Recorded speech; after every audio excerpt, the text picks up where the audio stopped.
Massive Battlefront 2 gameplay tonight with the community. Be there at midnight for an awesome turnout. Tonight's 2-episode feature was absolutely amazing. The best of the Bad Batch yet. And it makes me kind of sad that the whole show is actually ending. But I have hope that they're going to continue with the Clone Wars characters in some sort of capacity. Anyways, episode 6 starts off with the assassin that we saw, I believe, in one of the first episodes of the Bad Batch, where he was just standing around just for a few moments by the elevator, and we didn't know who he was. Now, I believe that this guy is either Tech, newly brainwashed, or it's Commander Cody. And we might get Cody versus Rex. So Rex escorts Senator Singh, who initially was pro-Dooku and the Separatists, and leader of Raxus Prime. However, he finds that the Empire now is too totalitarian, and he opposes it. So Rex escorts him to meet with Senator Chuchi from the Clone Wars. If you don't remember her, she was representing the moon of Pantora and was advocating peace against the Separatists and worked with the Jedi. So seeing these two team up together against the Empire is pretty cool, it's refreshing, as the enemy of my enemy is my friend. Chuchi says the Emperor is worried that many systems will unite against him. She says he needs to be cautious because he cares about public opinion and can't just strike out openly. Now see, this is interesting because this is all before the Death Star, and once Palpatine has the Death Star at his command, he does what he wants, because if you don't like it, he'll just blow up your planet. As an intruder comes in, one of the assassin clones, Rex alerts the 501st clones, and of course if you don't know, these were the clones that were loyal to Anakin Skywalker in the Clone Wars, and in Legends became Vader's Fist, as they were called. They subdued the assassin Shadow clone, capture him, and get out of there. Rex tells Chuchi and Singh over hologram to lay low until they figure out more. Heading over to Planet Teth, this looks familiar because it's the same planet from the Clone Wars movie where Jabba's son was saved by Ahsoka, Anakin, and Obi-Wan. Rex tries to interrogate the clone, but he's special forces, so he doesn't answer. On Mount Tantiss, Scorch speaks with a new assassin Shadow clone who asks why he's been activated.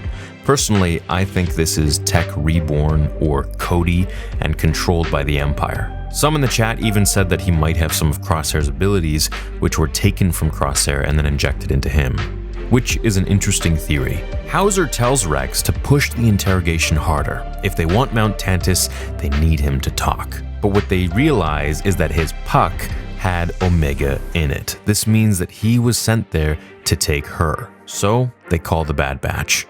Now, while on the ship to see Rex, something interesting I noticed was that Crosshair and Omega are both chewing on a toothpick. Now, I believe this is full foreshadowing, having seen, of course, episodes 6 and 7. This is foreshadowing for their really nice connection that's about to develop. I think that she's really going to start to look up to him, and he's going to really start to care about her. It shows that they're in unison and that they're actually kind of becoming one and the same, and they're really starting to form a connection and a relationship. Like a uncle and niece kind of thing. When the Bad Batch land down, they meet with Rex and Hauser, who has a major problem with Crosshair. He calls him out in front of everyone for getting his squad on Ryloth killed because of his betrayal. They simmer down, and Rex shows the Bad Batch that the puck the assassin Shadow clone had on him shows a hologram of Omega as a target. They want to know why, and what's so special about her that the Empire wants, and doesn't want Crosshair, as they both were the ones to escape. Echo builds a new crossbow blaster for Omega, and it looks like a cool new weapon. As the new Shadow clone tech trooper, which I believe is Cody or Tech, we'll just call him Potential Cody, head over to the Bad Batch, he tracks them from the clone that they have in custody. He sets out to their base. So the crew ask what the Empire want with Omega, and she tells them about the M count and how they took blood samples of her and all her brothers. Rex says that he's heard of this M count before, but isn't sure what it is. Now, of course, he would have heard from this from his old days with Anakin Skywalker, Ahsoka, and Obi-Wan and the Jedi, as of course it stands for midichlorians, which are the life forces living within our cells that can essentially talk to the Force. Crosshair tells them how some clones are created into special ops soldiers meant to undergo conditioning, basically Navy SEALs.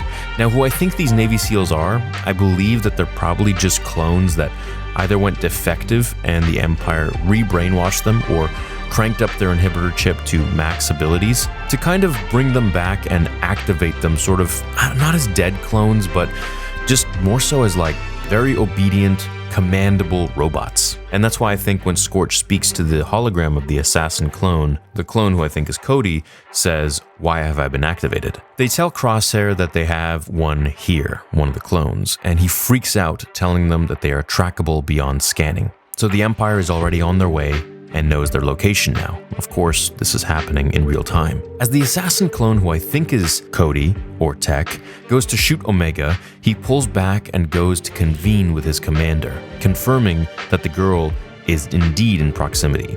The captive clone sees Crosshair and starts laughing, saying they shouldn't trust him, when soon enough, the Cody possible assassin starts shooting the place up, and Fireball seems to die in the fight, sadly. It was a pretty beautifully animated scene where the thermal detonator was heating up from the flamethrower and ignited and blew up all of them. So could be dead, but we just see his foot kind of mangled and stuck underneath some rubble. But I don't think that he's fully gone. I think he'll make a recovery. Everyone makes it out of there alive narrowly, and the episode ends with clone commandos arriving with Commander Wolf leading them. This is awesome. We get to see Wolf finally again. So if you don't remember Wolf, he's in Rebels and he ends up rolling with Rex and Gregor as the only clone left who survived and rebelled. So it'll be very interesting to see how he takes control over his inhibitor chip, because he's clearly still working with the Empire and Mount Tantis. Now, one reason I think Wolf fights against his chip and, ends up friends again, in Rebels, well, a lot of us used to think that it's because he finds Rex and somehow Rex takes the inhibitor chip out of his head, just like Ahsoka helped him with. However, I don't think that's the case. And after seeing episode 7, I feel like Wolf has such a great way of reasoning. Having stood down against his orders just to hear his fellow brother out, to me kind of showed that, hey, either the inhibitor chips have some sort of a time that makes them weaker as the story progresses, or there are some clones that are just really able to withstand the powers and controls of the inhibitor chip itself. And I guess that really depends on the tenacity of the character. And it's kind of funny how it seems to be the commanders that are the ones that can resist it the best, or at least more so than any of the other clones that we've seen. Commander Cody, Commander Wolf, Commander Rex. So I'm excited to see how the story is going to progress with Wolf and how he's actually going to completely disband his allegiance to the Empire and not follow the inhibitor chip's programming, and how he's going to take all of the clone commandos with him. As we start off from episode 6's double feature, the assassin clone, who I think is Cody, survives the rubble explosion and makes his way out. As the Bad Batch and Rex find their ways out as well, we see Wolf landing down and noticing the 501st clones are dead. When the assassin shows up and tells him that they are enemies and that Omega, the target, is inside, his answers are extremely bleak as he tells Wolf that his information is classified. Clearly, his ranking, while not higher than Wolf's, is loyal to a higher in command of the Empire. These assassin clones are off the map. No one knows who they are or what they're doing or who sent them. I believe that they're defective clones who actually rebelled against Order 66, were captured by recaptured by the Empire, I should say, and then brainwashed to be obedient, double brainwashed. Maybe their inhibitor chips were cranked up to maximum or something. It's a game of cat and mouse for a bit in this episode as Wolf leads his men to trap the Bad Batch, as the assassin clone makes his own way and finds a route to try and get them himself. There's a lot of tension between Wolf and the assassin as he keeps defying orders. Wolf wants her alive, and the assassin just wants to kill. Finally, the Bad Batch make it through a tunnel and get out through some exhaust port in the forest. This is where we start to see more of a dynamic and character development with Crosshair and Omega as he starts to berate her a little bit, and it shows that he's taking care of her and wants her to be equipped to survive. He's becoming very soft on her, and I think that their connection is going to be much stronger than hers and Hunter's. As we saw at the start of episode 6, they were both using a toothpick in the same manner, so I think she's taking after him a lot. One of the 501st asks Crosshair why he's nice to the kid, how he's switched up, and he says that he used to think the Empire was all about loyalty, but soon realized that it was one-sided, and that Omega is the actual one who is loyal, so his mind has changed. As Rex leads the Bad Batch to the landing zone, they are apprehended by the assassin when Crosshair goes for him and gets beaten up badly. He clearly has lost his edge and abilities, and it makes me wonder, like many during the watch party, if his powers were somehow extracted and given to someone else. Maybe this guy. Or heck, maybe it's a girl. Maybe it's Asajj Ventress, which I highly doubt, but who knows? Almost being drowned by the assassin clone, he is finally saved by one of the 501st who use a stun blast on the assassin, knocking him out and sending him over the edge of the waterfall. Now, you might think he's dead, but of course at the end of the episode we see him wash up, and many might be wondering how is this possible? Well, his suit and helmet will allow him to breathe and protect him until he wakes up. As they all run to the landing, Wolf and his men land down, and once they get out, Rex recognizes him, and so does Wolf. They lower their blasters on both sides, and Wolf questions how he's alive. That report said he went down on the cruiser during Order 66 with Ahsoka. Well, he didn't mention Ahsoka, but he says that he went down on the ship during Order 66. Rex tells him the truth about Tantis, that the Empire is harvesting their brothers and performing experiments on them, and that's what they want with Omega. Wolf says that he's a soldier, and good soldiers follow orders, basically. But Rex pushes and tells him to open his eyes, that he's hunting little Omega. Why? And pleads for him to do the right thing. So I think, there's a lot of foreshadowing that was done in the Clone Wars to kind of establish Wolf's character. He comes to his senses, and his love for Rex allows him to bypass the inhibitor chip in his head, letting him go and ordering the clone commandos to stand down. This is awesome. Here's what I think is going to happen. He then tells his men that they may be traitors, but they're clones at the end of the day. I believe Wolf will sway all the Republic commandos to his side, which is a big win because those guys are next level lethal. We're definitely going to need them to take down Mount Tantis. The assassin survives as he gets washed up on a rock, no surprise. Hunter and Rex talk and they reminisce about their fallen brothers, but he instills belief in Hunter to not give up.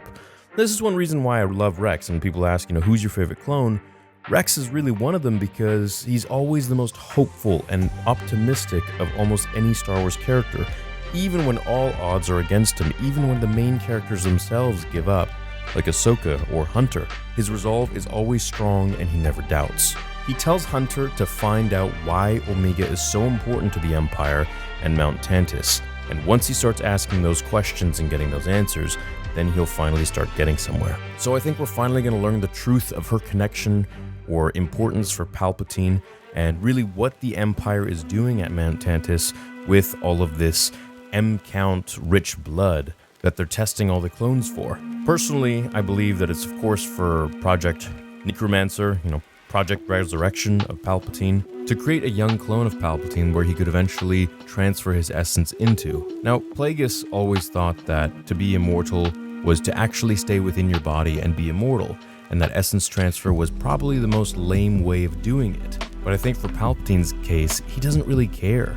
He doesn't really agree with Plagueis in that sense, or maybe he just doesn't know how to actually become fully immortal in the true sense that a Sith would want to be. I personally think in the next few episodes, we're going to really start to understand the very nefarious things that Palpatine is up to and why the M-count is so important to the Empire.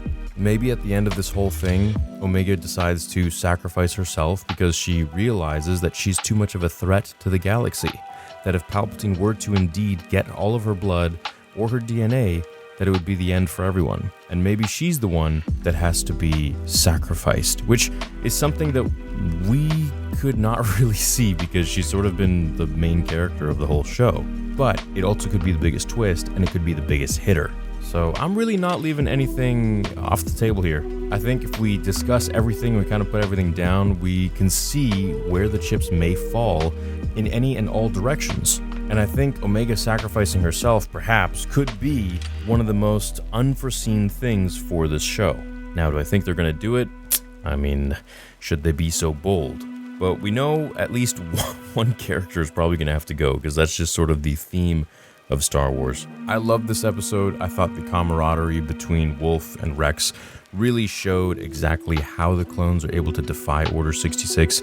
Some of them just have really strong resolve, and when you're able to reason with them with a Trojan horse, and I call it that because I think since Rex is a clone and has such fond memories with Wolf through battle and out, that Wolf is able to actually understand exactly what's going on and kind of reason and think critically for himself instead of being brainwashed and blindly following his orders like a good soldier. I think the next episode we're going to see some really interesting stuff with Mount Tantis, and this is the beginning of Wolf turning into one of the good guys and taking his whole clone commandos with him. Thanks for watching today's episode. Leave a like on this video if you enjoyed it, and I'll see you all in the next one. Until then, my fellow Jedi and Sith friends, remember, the Force will be with you, always.